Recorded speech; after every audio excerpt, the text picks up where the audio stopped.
Rose, sure. Nice girl. Who wants to know? I'm Alan Wake. The writer, huh? I heard on the radio you were visiting. Well, I'll show you her trailer. That Rose, she's a nice girl. Always pays her rent on time. As I was saying, Al, I found all sorts of weird stuff from the local newspaper's archives. This place is crazy. Disappearances, mysterious deaths, urban legends come true, and get this, most of this stuff takes place around Cauldron Lake. Well, you ain't wrong, mister. The Indians thought the lake was a doorway to the underworld. I'm the God-fearing type myself. I don't hold with that sort of thing. Yeah, okay. Anyway, there was an island there owned by a guy called Thomas Zane. Now, some of the articles I found about him make him out to be a famous writer, but I ran a bunch of searches, couldn't find a single thing he wrote. Zane was heavily into diving, so much so that the place came to be called Diver's Isle. But the volcano under the lake erupted in 1970, and Zane went down with the island.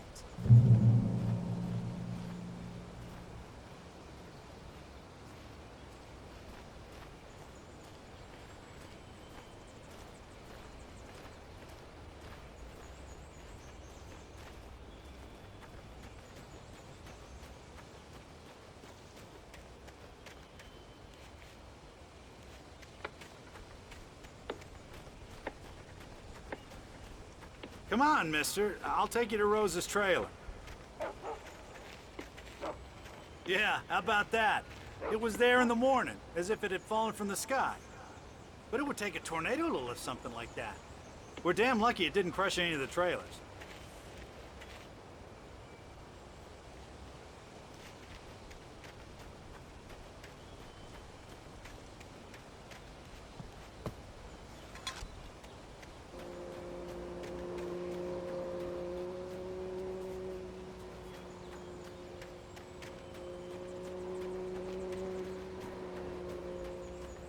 Just follow me. It's not far.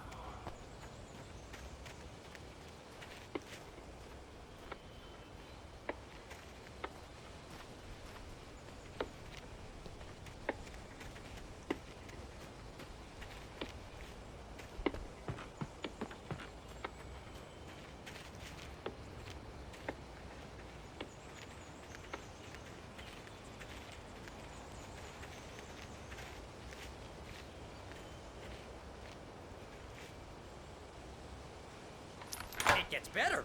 A local girl, Barbara Jagger, drowned in Cauldron Lake just a week earlier. They were lovers. Sure, Jagger's a local spook story. The Scratching Hag comes for you in the dark. Childish stuff like that. Anyway, Al, I'm just getting to the best part. All of the articles about this stuff were written by Cynthia Weaver. I asked around, and she's that crazy bag lady you met. What, the lamp lady? She can be a little loopy, but she's not homeless or anything. Yeah, anyway, she knew both Jagger and Zane before they both died, and she had some kind of a breakdown.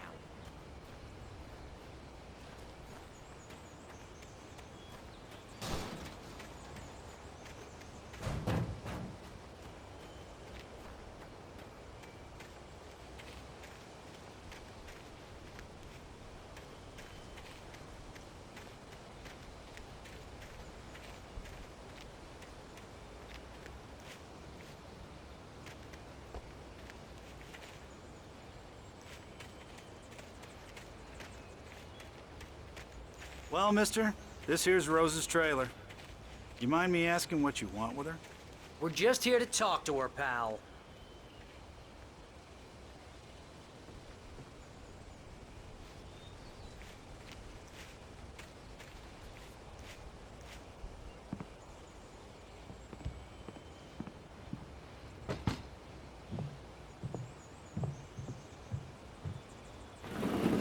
Welcome to...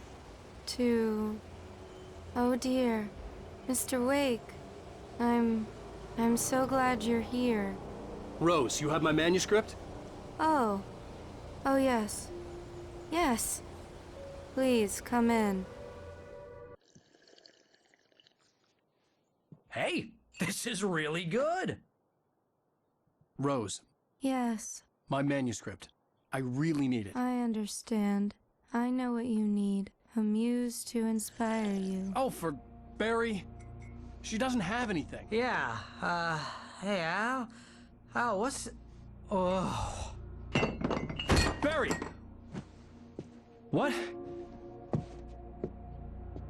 What?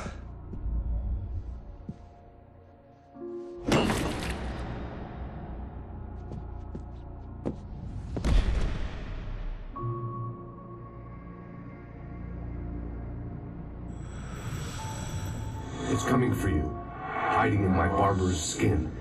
I'm too weak to stop it. You must turn the lights on. I promised I'd come visit you and your lovely wife.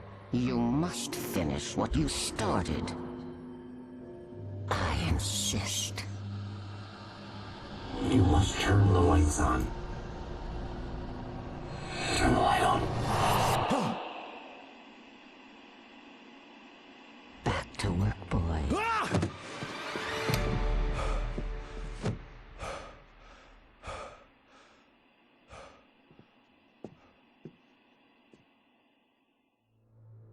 I felt nauseous, hungover. Only anger kept me going. I can't tell reality from dream anymore, but it seems I have an imaginary editor to help me. She's an old woman in a funeral dress. I call her Barbara Jagger. She's very strict. I'm writing faster and faster. My manuscript is being heavily revised. The edits are getting very aggressive, and each day there's less of me and more of her. I hate it, but I know she's right. She promises me I can save Alice this way. She knows more of this than I do. About the complex incantation I'm attempting. About this place. She's worked with another writer under similar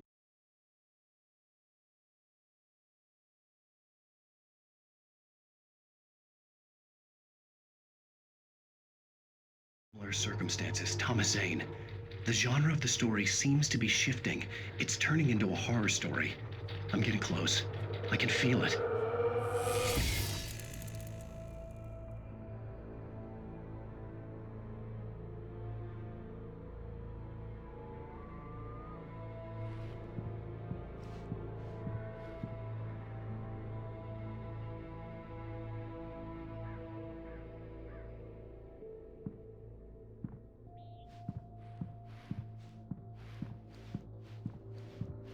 Rose took a day from me. I had less than 12 hours left to meet the kidnapper.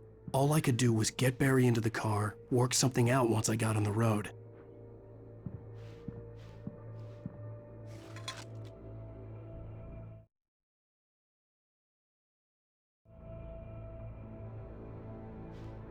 Welcome to the Oh Dear Diner. What can I get you today? Coffee? I couldn't work up much hate for Rose. Something had used her to get to me and left its mark. First refill is free. Milk and sugar on the counter there. Would you like to hear today's specials? Thank you. A nice day. Come back soon. Barry was out of it. He was way too heavy to carry. You're right. I deserve more money. I'm so handsome.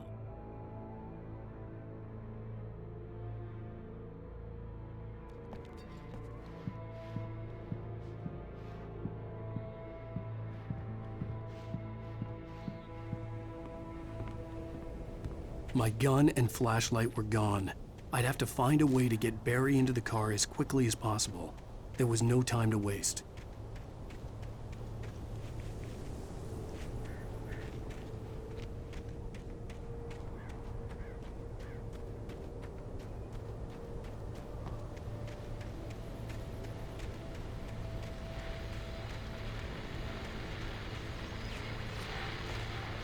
I just stepped outside to catch a breath of fresh air. Let me tell you, the weather's getting heavy. Nights like this make me especially glad I'm here talking to you and not home in bed. Once the weather takes a turn like this, I can't sleep at all.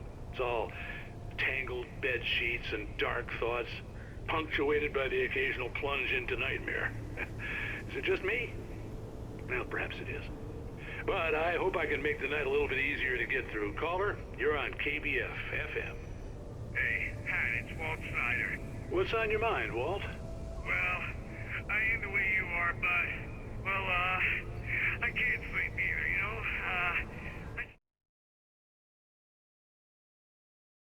I'm staring out the window here, trying to make sense of it all, but, I ain't been drinking either, you know? I just... Well, you sound like a man with a problem, Walt. I had argument with Danny. You know, Danny, and, then I got in trouble with the law, you know, and, I'm just, well... I heard something like that, Walt. Yeah, well, you know, Danny's my best friend, and, they let me out on bail today. And now I'm just alone here at the window, you know, waiting. Man, and there's something in the air tonight, man. I was just outside looking up at the sky above our broadcast tower thinking the same thing. What are you waiting for, Walt? I don't know. You know, something's gonna happen. You know, I think I better go. Well, Walt, maybe... No, thanks, Pat. Well, good luck to you, Walt. Hang in there. Let's take a little break, folks. This weather's really something else, huh?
Oh, you're gonna get it now.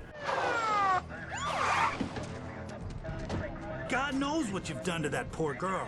This is Agent Nightingale, FBI! Get him up, Hemingway! You're under arrest! You move a muscle, I'll unload right in your goddamn face! Stay right where you are, Spillane!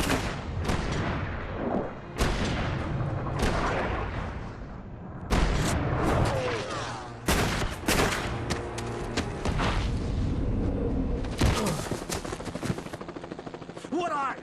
I'm standing right here, you goddamn maniac!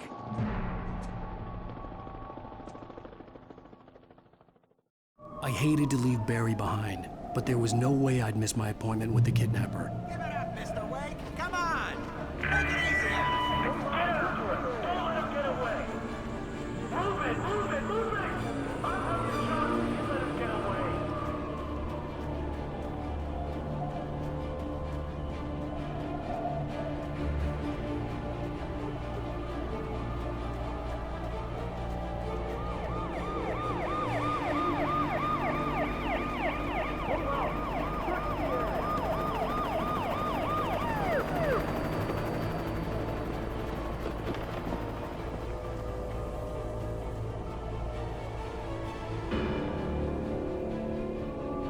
There he is!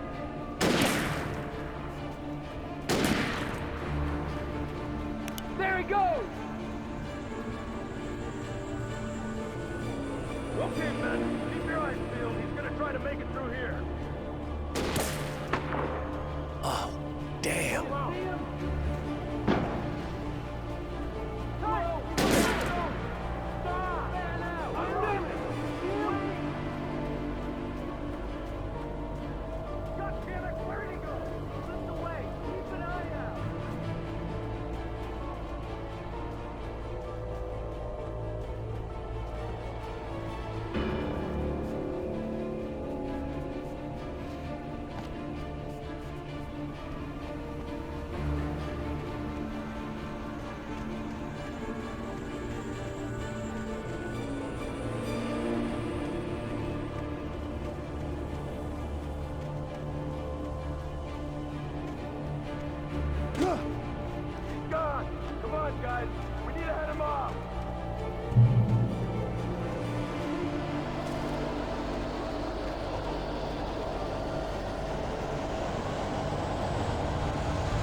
the area.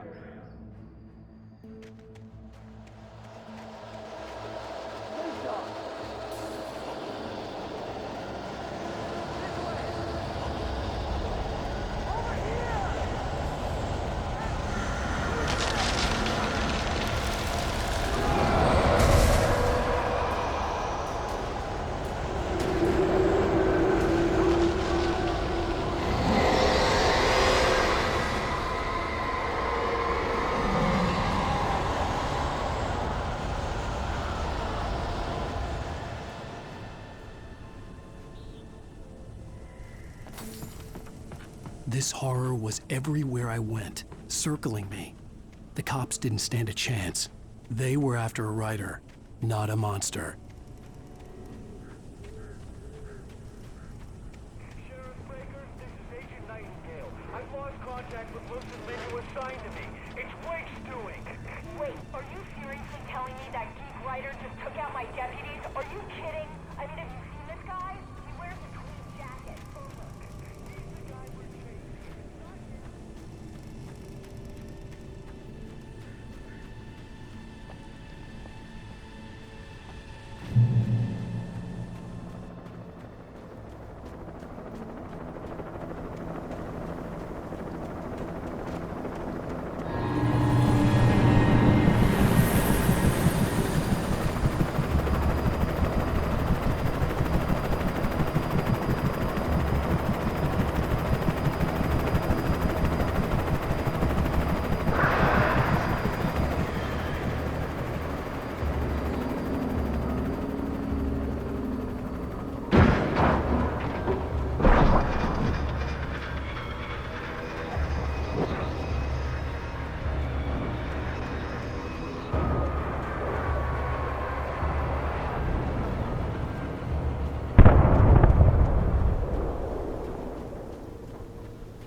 This is James. Mulligan, Thornton, come in. Over. Thornton here. James, we got both Wheeler and Rose in custody. They didn't put up a fight or anything. Why, they were... Hey, Mulligan, what are you doing? Come on. Sit down and give me that. Jane, Mulligan here. Over. Go ahead, Mulligan. Over. We got Wheeler and Rose here. Wheeler's drunk or hopped up on something. Speaking of which, that Fed had a pretty distinctive whiff of Otis Scotch about him, if you know what I mean. Over. I don't have anything on that, Deputy Mulligan. Over. Well, whatever. Anyway, Rose is just being plain weird here. You better get Doc in to take a look at both. Over. Gotcha. You better get them here quickly. The, Fed's gonna want to interview Wheeler. Over. Oh, yeah, I bet he does. Looks like they have a lot in common. Mulligan out.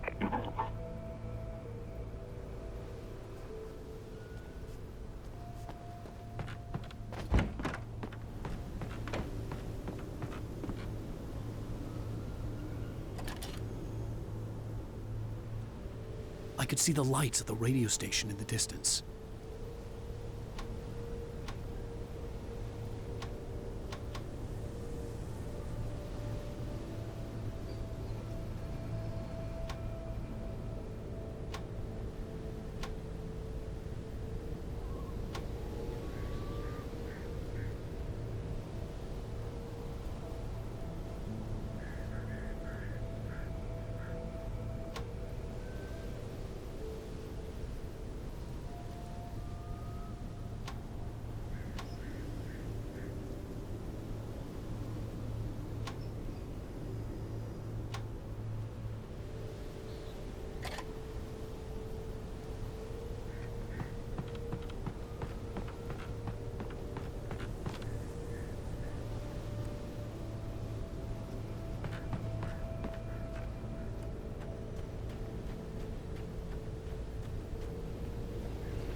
I imagined that the broadcast tower in the distance was part of the local radio station.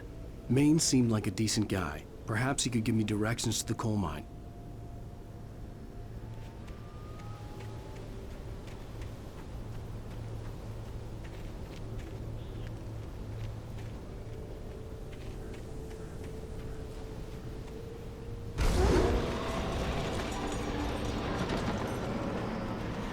Unnatural shadows clung to the gate. The darkness that was after me was trying to stop me. I wouldn't get through without a light.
The old generator conked out.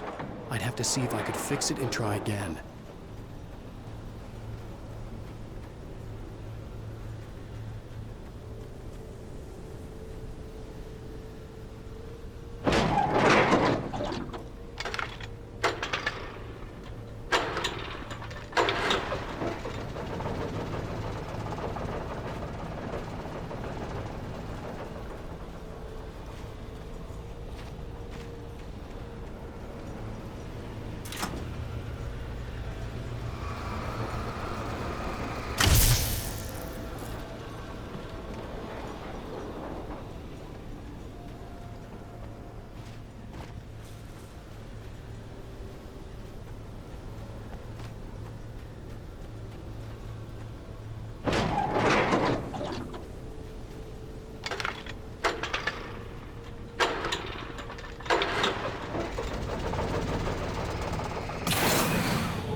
It took me a moment to recognize the flashbang grenades.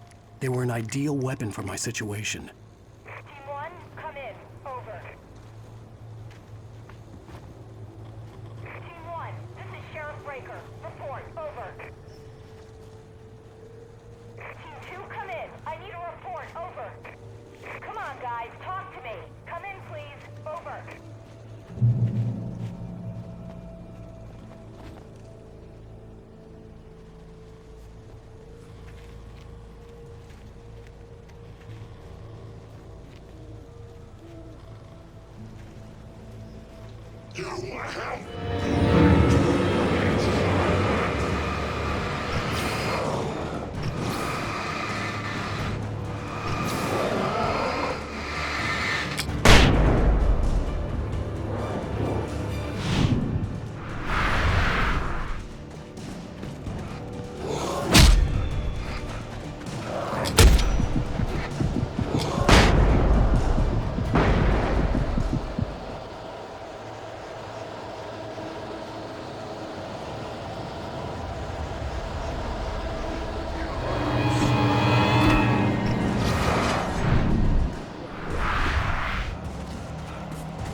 And here's another call.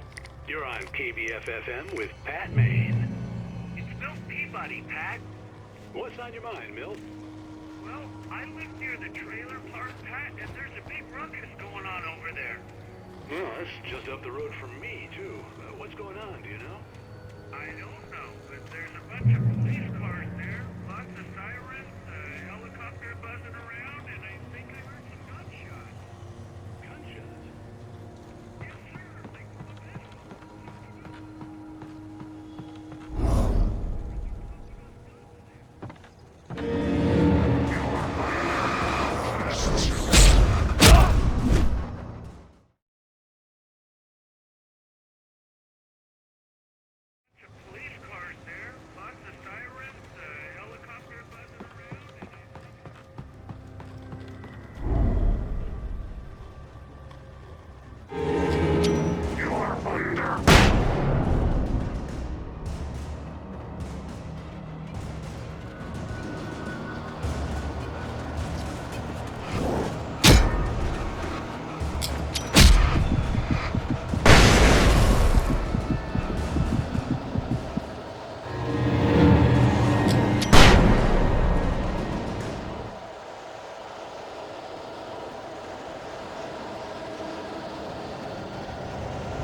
hoped Maine could lend me a car to get to the coal mine. Why, hello, Lorna. What do you have for us? Well, I just don't see why the cops bothered with the trailer park. What do you mean?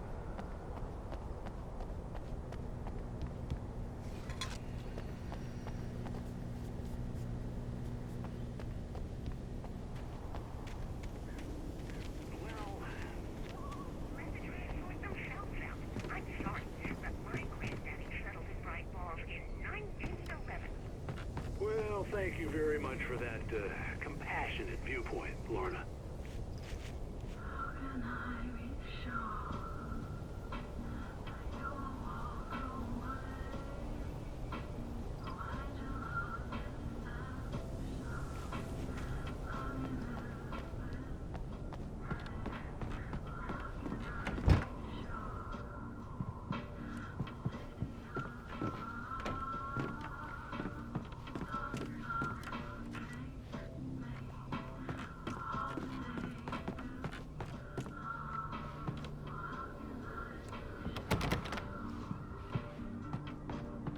Oh, here's a little surprise.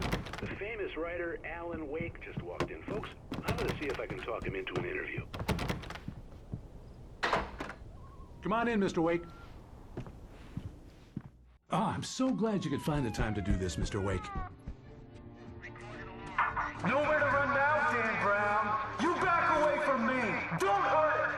Whoa. Everyone calm down. Put the gun down. We're all friends here, right? Cool your jets, Nightingale. We got him. Judas Priest! What the hell's the matter with you? There's a civilian in there.